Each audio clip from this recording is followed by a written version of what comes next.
बिस्मिल्लाहिर्रहमानिर्रहीम। अस्सलाम वालेकुम डियर स्टूडेंट, उम्मीद है आप सब खैरियत से होंगे। आज के लेक्चर में वर्कशीट नंबर 3 को सॉल्व करेंगे। बुक का पेज नंबर है 223। टॉपिक है यहाँ पे whole numbers. Read each clue, decide which number fits all the clues, draw a circle around it. यहाँ पे देखिए आपके पास गिवन सर्कल्स हैं और इनके अंदर होल नंबर्स लिखे हैं, ठीक है। और यहाँ पे देखिए आपके पास ना गिवन 3 से 4 स्टेटमेंट्स हैं, तो आपने इनको पढ़ना है, ठीक है। आपको बताना है कि ये जो स्टेटमेंट है ये किस नंबर के बारे में है। और क्वेश्चन नंबर 1 है, यहाँ पे सर्कल है, इसके अंदर नंबर्स हैं 57, 39, 56 एंड 72। यहाँ पे देखिए जी लिखा है I am an even number, यानी अब आपने यहाँ से जिस नंबर को चूज़ करना है या सर्कल लगाना है वो एक ईवन नंबर होना चाहिए। मोस्टली स्टूडेंट को नहीं पता होता कि ईवन नंबर्स कौन से नंबर्स होते हैं। ईवन नंबर वो नंबर होता है जिसकी यूनिट प्लेस, जिसको वंस प्लेस भी बोला जाता है, वहाँ पे डिजिट आए 0, ठीक है, 2, 4, 6 एंड 8, ये वाले डिजिट्स आ जाए ना तो वो ईवन नंबर है। अच्छा, इसके अलावा बोला गया कि आई एम डिविजिबल बाय 7, यानी अगर मुझे डिवाइड किया जाए तो मैं 7 पे डिवाइड हो जाऊंगा, यानी ये ऐसा होल नंबर है जो 7 पे डिवाइड हो जाएगा। रिमाइंडर आ जाएगा 0।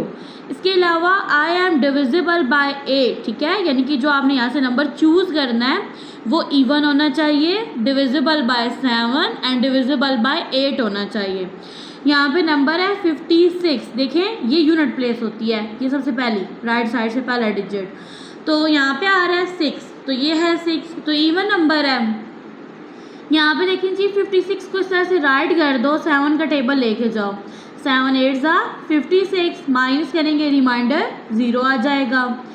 अब यहाँ पे ये जो तीसरी कंडीशन थी इसमें क्या था कि ये डिविजिबल बाय 8 भी होगा, 8 7 56, माइनस करने से रिमाइंडर 0। तो ये देखो यहाँ पे इन्होंने सर्कल लगाया है 56 को, क्योंकि ये तीनों बातें जो थी किस में थी, 56 के अंदर थी।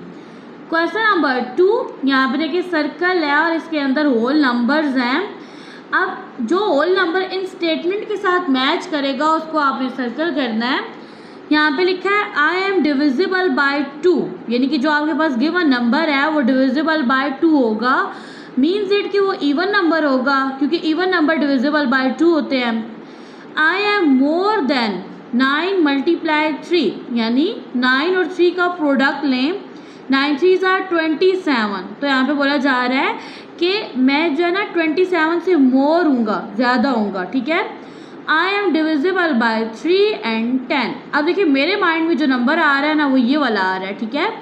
अब क्योंकि बोला था ना इसने कि ये डिविजिबल बाय 2 है, तो ये इवन नंबर है, यानी इसकी यूनिट प्लेस पे क्या आ रहा होगा, 0 आ रहा होगा, ठीक है। तो अब पहली कंडीशन हो गई। दूसरा ये बोला गया था कि 27 से ये नंबर ज़्यादा होगा, तो 30 बड़ा है ना 27 से। इसके अलावा ये जो नंबर है ये डिविजिबल बाय 3 भी है और 10 भी है, तो यहाँ पे देखो मैं 30 अगर राइट कर दूँ, 3 का टेबल लेके जाऊँ, 3 1 3, 3 में से 3 माइनस करेंगे 0, ये वाला जो 0 है इसको हम क्वोशंट का पार्ट बना देंगे। अब नेक्स्ट यहाँ पे देखें तो 10 है ना, यहाँ पे राइट करेंगे 30, यहाँ पे 10 आ जाएगा, ठीक है। तो 10 3 30, तो यहाँ पे आपको समझ आई है कि मैंने क्यों 30 को सर्कल किया है। नेक्स्ट है आपके पास क्वेश्चन नंबर 3, यहाँ पे एक सर्कल है और इसके अंदर जो गिवन नंबर्स हैं ये होल नंबर्स हैं। यहाँ पे देखिए लिखा हुआ है कि I am an odd number. अब देखें यहाँ पे मैं आपको बताती हूँ कि एक नंबर जो है वो ओड नंबर कब कहलाता है, जब उसकी वंस प्लेस पे डिजिट आए 1 3 5 7 एंड 9। अगर ये डिजिट्स आ जाएं तो वो नंबर क्या होगा, ओड नंबर होगा। I am less than 100। अब यहाँ पे बताया जा रहा है, यहाँ से आपने जो गिवन ओड नंबर चूज़ करना है वो लेस देन क्या होगा, 100 होगा। यहाँ पे देखिए ये तो 100 से अबव है, ठीक है, और ये इवन है। अब ये दो जो नंबर है इनमें से कोई एक नंबर होगा, क्योंकि ये दोनों नंबर्स क्या हैं, ओड नंबर हैं। चलें अब आगे पढ़ते हैं। नेक्स्ट लिखा है कि I can be divided by 9। अब ये जो नंबर है ये डिवाइडेड बाय 9 है। यहाँ पे देखें आपके पास ना 27 भी डिविजिबल बाय 9 है और 81 भी। किस तरह से, 27 डिवाइडेंट है, 9 डिवाइज़र है, 9 3 ज़ा 27, माइनस करने से रिमाइंडर क्या आ गया, 0 आ गया। नेक्स्ट है जी आपके पास 81 डिवाइडेंट है, 9 डिवाइज़र है, 9 9 ज़ा 81। तो यहाँ पे देखें आपको लग रहा है कि ये दोनों नंबर जो हैं ये जो है इस कंडीशन के ऊपर आ रहे हैं। नेक्स्ट है आई एम मोर देन 50। अब जब आपने फोर्थ स्टेटमेंट पढ़ी है तो अब आपको पता चला है कि इन दोनों में से कौन सा नंबर है। यहाँ पे बोला जा रहा है कि अब यहाँ से आपने जिस नंबर को चूज़ करना है वो 50 से बड़ा है, 27 50 से छोटा है, तो आप उसको सर्कल नहीं करोगे। तो गिवन नंबर आएगा 81।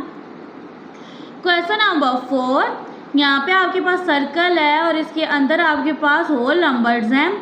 यहाँ पे लिखा है आई एम लेस देन 49। अब ये जो आपके पास गिवन नंबर है ये लेस देन 49 है, तो ये वाला नंबर नहीं है, इन तीनों में से कोई एक नंबर होगा। I am more than 25। अब जो गिवन नंबर है ना वो 25 से बड़ा है, तो मीन्स दैट ये भी निकल गया। अब इन दोनों में से चूज़ करना है। थर्ड में है 3 is one of my factor. अब ये जो आपके पास गिवन 2 नंबर हैं आपने उसको चूज़ करना है जिसका फैक्टर 3 है। तो यहाँ पे देखिए स्टूडेंट 3 जो है ना ये डिविजिबल बाय 34 नहीं है, रिमाइंडर आता है 1। इस तरह से देखें 34 डिवाइडेंट है, 3 डिवाइज़र है, 3 1 ज़ा 3 हो गया, माइनस किया 0 आ गया। 4 को नीचे शिफ्ट कर लेंगे, 3 1 ज़ा 3 हो जाएगा, 4 में से 3 माइनस करेंगे 1 आ जाएगा। डिवाइडेंट छोटा है, डिवाइज़र बड़ा है। अब हम क्या करेंगे, यहाँ पे हम राइट करेंगे जी 39 को। तो यहाँ पे देखना 3 इसका फैक्टर बनेगा, 3 1 ज़ा 3 हो जाएगा, माइनस करेंगे 0 आ जाएगा, 9 को नीचे शिफ्ट कर लेंगे, 3 3 ज़ा 9 हो जाएगा, माइनस करने से रिमाइंडर 0 आ जाएगा। यहाँ पे आप देख सकते हैं कि जो 3 है ये 39 का फैक्टर है क्योंकि इसने इसको कम्प्लीटली डिवाइड किया है, रिमाइंडर 0 आ रहा है। तो यहाँ से आपके पास गिवन नंबर बनेगा 39। नेक्स्ट है आपके पास क्वेश्चन नंबर 5। ये आपके पास एक सर्कल है और इसके अंदर जो गिवन नंबर्स हैं ये होल नंबर्स हैं। यहाँ पे देखिए आपके पास जो गिवन नंबर है ये ओड नंबर है, ठीक है, यानी यहाँ से आपने जिस नंबर को चूज़ करना है वो एक ओड नंबर होगा, यानी उसकी वंस प्लेस पे आ रहा होगा 1 3 5 7 एंड 9। नेक्स्ट है I M divisible by 3 and 9। अब जो आपके पास नंबर है वो डिविजिबल बाय 3 भी है और 9 भी है। तो अब यहाँ पे देखें आपके पास ना ये वाला नंबर बनेगा, ये वाला किस तरह से देखें 99 है ना, तो 3 3 ज़ा 9 माइनस 0 आ गया, 9 को नीचे शिफ्ट कर लिया, 3 3 ज़ा 9 हो गया। अच्छा ये 3 पे डिविजिबल हो गया। अब 9 का अगर लेके जाए ना तो ये देखिए 9 1 ज़ा 9, माइनस किया 0 आ गया, 9 को नीचे शिफ्ट कर लेंगे, 9 1 ज़ा 9 हो जाएगा। तो ये वाला जो नंबर है ना, ठीक है, ये भी डिविजिबल बाय 3 भी है और डिविजिबल बाय 9 भी है। किस तरह से देखें 54, 9 का टेबल लेके जाएं, 9 6 ज़ा क्या होता है 54। अब यहाँ पे टेबल ले जाएं 54 पे किसका 3 का, 3 1 ज़ा 3 हो गया, 5 में से 3 माइनस किया 2, 4 को नीचे शिफ्ट कर लेंगे, 3 8 ज़ा 24, ठीक है। अब यहाँ पे देखें ये वाला जो नंबर है ना ये नहीं है, ये डिविजिबल बाय 3 है, 9 नहीं है, और ये तो है ही आपके पास इवन है, इसमें ना तो 3 का टेबल जाता है और ना 9 का जाता है। तो अब ये 2 नंबर है, इनमें से एक नंबर चूज करना है आपने, ठीक है। लेकिन अब अगर आप पहले स्टेटमेंट को देखो तो ये नंबर दरमियान में से निकल जाता है। यहाँ पे बोला गया I am an odd number, तो 54 जो है ये आपके पास इवन नंबर है क्योंकि इसकी यूनिट प्लेस पे 4 आ रहा है। तो अब आपने जस्ट इस नंबर को कंसिडर करना है आई रीड द सेम, यानी कि अगर आप डिजिट को आगे पीछे करते हो फिर भी मैं सेम नंबर ही कहलाऊंगा। अब ये वाला जो 9 है इसको पहले लिख दो, इस वाले 9 को बाद में लिख दो, फिर भी ये क्या बनेगा 99 बनेगा। फॉरवर्ड्स एंड बैकवर्ड्स, ठीक है, अभी मैंने आपको बता दिया किस तरह से आपने पढ़ना है, तो आपके पास करेक्ट ऑप्शन बनेगा 99।